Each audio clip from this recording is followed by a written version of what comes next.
चिराग पासवान की पार्टी को ही 40 सीट दे दिया जाए तो फिर सीट बंटवारा होगा कैसे? क्या बीजेपी महज 50-60 सीटों पर चुनाव लड़ेगी? यह संभव दिखता है क्योंकि बिहार की सबसे बड़ी पार्टी लोकसभा के दृष्टिकोण से अभी भी बीजेपी ही है, जदयू ही है। तो ऐसे में बीजेपी से ज्यादा अनकंफर्टेबल नीतीश कुमार है और बीजेपी भी इसके लिए तैयार नहीं है। 2025 का जो बिहार विधानसभा चुनाव होगा वो चिराग पासवान कतई एनडीए में नहीं लड़ने जा रहे हैं। एनडीए में लड़कर उनको हासिल क्या होगा? कुछ विधायक जीतेंगे, बिहार सरकार में मंत्री बनेंगे, लेकिन उनका ध्येय बड़ा है। और दूसरी बात, मन मुताबिक सीट चिराग पासवान को एनडीए में नहीं मिलेगा, इस बात का आभास भी उनकी पार्टी को है, खुद चिराग पासवान को है, उनके प्रदेश अध्यक्ष को है। चिराग पासवान किसको टिकट देंगे और किस प्रक्रिया से टिकट देंगे, इस पर बार बार सवाल उठता है। इस पर सवाल इसलिए भी उठता है क्योंकि संभवी को दे देना समस्तीपुर से, राजेश वर्मा को खगड़िया लड़ा देना जहां से रेणु कुशवाहा की चर्चा थी। नमस्कार, स्वागत है आप सभी का द बिहार टॉप में। मेरा नाम उदित तारण है। बिहार एनडीए में चल क्या रहा है? एक तरफ उपेंद्र कुशवाहा है जिनकी मांग है कि कम से कम 30 सीटों पर उनको चुनाव लड़ना है। मतलब जो विधानसभा का चुनाव होगा, दिल्ली में राज्यसभा का सदस्य बनने के बाद जब वो पहुंचे तो उन्होंने स्पष्ट कर दिया कि बिहार में जो लोकसभा में समीकरण था वो समीकरण विधानसभा में नहीं रहेगा। दूसरी तरफ चिराग पासवान, जिनकी चर्चा इस वीडियो में हम करेंगे, विस्तृत चर्चा करेंगे, समझने का प्रयास करेंगे कि आखिर चिराग चाह क्या रहे हैं और चिराग पर नकेल कसना नीतीश कुमार क्यों चाह रहे हैं। कल नवल शर्मा ने, जो चिराग पासवान की पार्टी के एक बड़े नेता थे, जदयू ज्वाइन कर लिया।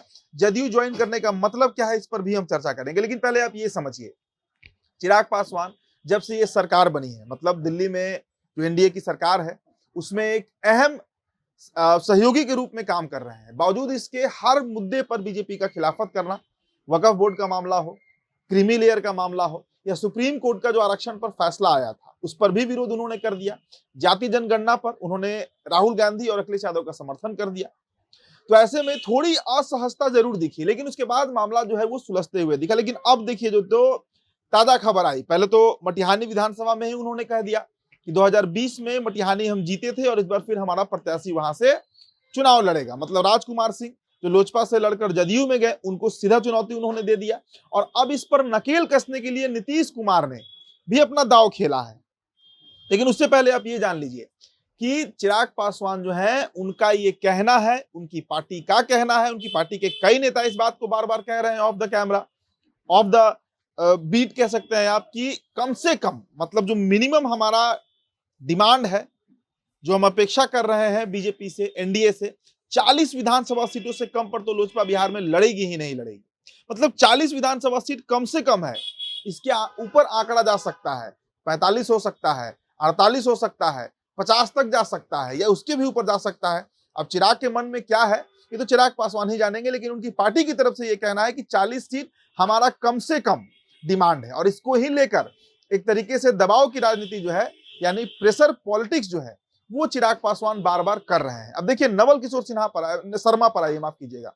नवल किशोर शर्मा जो है एक बुद्धिजीवी नेता है, उनका एक अपना वोट बैंक है, एक पढ़े लिखे, एक कहता है कि बहुत साफ सुथरा नेता है नवल किशोर शर्मा। अब नवल शर्मा के जदयू ज्वाइन करने से एक सांकेतिक मैसेज नीतीश कुमार ने जरूर दे दिया है। देखिए, 2020 के चुनाव के बाद जिस तरीके से, चुनाव के पहले ही आप कह सकते हैं, जिस तरीके से पार्टी के टूटने का आभास होने लगा था, लोजपा जो टूटी, बाद में जाकर जो पार्टी टूट गई, पारस गुट अलग हो गया, उसकी भी शुरुआत ऐसे ही हुई थी। इसके अलावा एक और बात आपको बताएं कि चिराग पासवान की पार्टी के कई सीनियर नेता हैं, नाम नहीं लूंगा, कई सीनियर नेता हैं जो लगातार जनता दल यूनाइटेड से संपर्क में है। देखिए, लोकसभा में जिस तरीके से कई बड़े नेताओं को, चाहे डॉक्टर अरुण कुमार हो, रेणु कुशवाहा हो, इनको निराशा हाथ लगी। इनको उम्मीद था कि ये लोकसभा चुनाव लड़ेंगे और इनको टिकट दिया जाएगा, लेकिन चिराग ने ऐसा कुछ नहीं किया, जिसके बाद पार्टी में एक बड़ा निराशा देखने को मिला।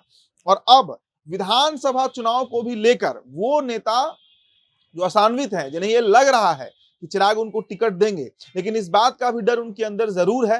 वो जरूर इस बात को समझ रहे हैं, जान रहे हैं कि चिराग पासवान किसको टिकट देंगे और किस प्रक्रिया से टिकट देंगे, इस पर बार बार सवाल उठता है। इस पर सवाल इसलिए भी उठता है क्योंकि संभवी को दे देना समस्तीपुर से, राजेश वर्मा को खगड़िया लड़ा देना जहां से रेणु कुशवाहा की चर्चा थी, महबूब अली कैसर की चर्चा थी, ये सवाल उठ, और जमुई से अरुण भारती को लड़ाना। तो ऐसे में उनकी पार्टी के कई नेता जो हैं, यानी लोजपा रामविलास के कई नेता हैं जो जदयू से संपर्क में हैं। तो नीतीश कुमार जानते हैं कि किसी भी स्थिति में अगर लोजपा को तोड़ा जाएगा तो इसका सीधा फायदा जदयू को मिलेगा। आप जदयू का पर्सपेक्टिव समझिए, 40 सीटें जो मांगी गई चिराग पासवान की तरफ से, उस पर बीजेपी से पहले नीतीश कुमार इनकार कर रहे हैं। नीतीश कुमार इसके लिए तैयार नहीं है, बिल्कुल तैयार नहीं है। क्यों तैयार होंगे भाई? उनको बिहार की सबसे बड़ी पार्टी बनना है, 80 विधायक जिताने का लक्ष्य है जदयू का, तभी सबसे बड़ी पार्टी बन पाएगी। और ऐसे में अगर वो कम से कम 100-120 सीटों पर जदयू नहीं लड़ेगी तो फिर कैसे वो 80 विधायक जिता पाएगी? और इसके लिए अगर चिराग पासवान की पार्टी को ही 40 सीट दे दिया जाए तो फिर सीट बंटवारा होगा कैसे? क्या बीजेपी महज 50-60 सीटों पर चुनाव लड़ेगी? यह संभव दिखता है, क्योंकि बिहार की सबसे बड़ी पार्टी लोकसभा के दृष्टिकोण से अभी भी बीजेपी ही है, जदयू ही है। तो ऐसे में बीजेपी से ज्यादा अनकंफर्टेबल नीतीश कुमार है और बीजेपी भी इसके लिए तैयार नहीं है। देखिए, बीजेपी भी इसके लिए तैयार नहीं है। दिल्ली में इसकी चर्चा होती है, बार बार होती है, तमाम बड़े नेता पत्रकारों के बीच चर्चा होती है कि चिराग चाह क्या रहे हैं। चिराग पहले तो सीएम का एक रेस में शामिल होना चाह रहे थे, झारखंड में उसके लिए प्रस्ताव भी पारित कराने की बात कही गई थी, जो कार्यकारिणी की बैठक हुई थी रांची में। बावजूद इसके अब चिराग पासवान का ध्येय है बिहार में अधिक से अधिक सीटों पर चुनाव लड़ना। और देखिए, इसीलिए मैंने 2 दिन पहले खबर भी चलाया था कि लालू प्रसाद यादव से सीधा संपर्क में है चिराग पासवान। लालू प्रसाद यादव से वार्ता हुई है, और ये वार्ता कोई बहुत बड़ा वार्ता नहीं है, बातचीत होती है नेताओं में। गठबंधन टूटना, गठबंधन जोड़ना, गठबंधन में दल बदल करना बड़ा आम है बिहार और देश की राजनीति में। इसलिए अगर कल दिन चिराग पासवान जाते भी हैं उधर, और ये बात आप मान कर चलिए, मैंने 10 वीडियो में, 10 स्टोरीज में इस बात को बार बार दोहराया है कि 2025 का जो बिहार विधानसभा चुनाव होगा वो चिराग पासवान कतई एनडीए में नहीं लड़ने जा रहे हैं। एनडीए में लड़कर उनको हासिल क्या होगा?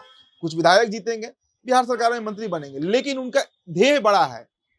और दूसरी बात, मन मुताबिक सीट चिराग पासवान को एनडीए में नहीं मिलेगा, इस बात का आभास भी उनकी पार्टी को है, खुद चिराग पासवान को है, उनके प्रदेश अध्यक्ष को है, संसदीय बोर्ड के अध्यक्ष को है, तमाम नेताओं को है उनकी पार्टी में कि 40 सीट तो बीजेपी नहीं देने जा रही है, 40 सीट नीतीश नहीं देने जा रही है। इसलिए एक विकल्प के तौर पर आरजेडी, एक विकल्प के तौर पर तेजस्वी यादव चिराग के पास जरूर मौजूद है, जिसका उपयोग चिराग पासवान कर सकते हैं। तो कुल मिलाजुला कर आप समझिए, नवल शर्मा के जाने से चिराग की पार्टी में एक संकेत दिया गया है कि वो पार्टी भविष्य में भी टूट सकती है। चिराग पासवान के कई नेता ऐसे हैं, कई दिग्गज ऐसे हैं जो जदयू में जा सकते हैं। जदयू में एक ऑप्शन है, क्योंकि जदयू सबसे बड़ी पार्टी बनकर उभर सकती है अगले विधानसभा चुनाव में। इसका पूर्वाभास भी बिहार के तमाम राजनीतिक दल, तमाम नेताओं को हो गया है। क्या होगा भविष्य में ये तो समय पर पता चलेगा, लेकिन इतना आप मानकर चलिए कि एनडीए एक बड़ी टूट की तरफ बिहार में बढ़ रही है। फिलहाल इस खबर में इतना ही। मेरा नाम उदित तारण है, बहुत बहुत शुक्रिया।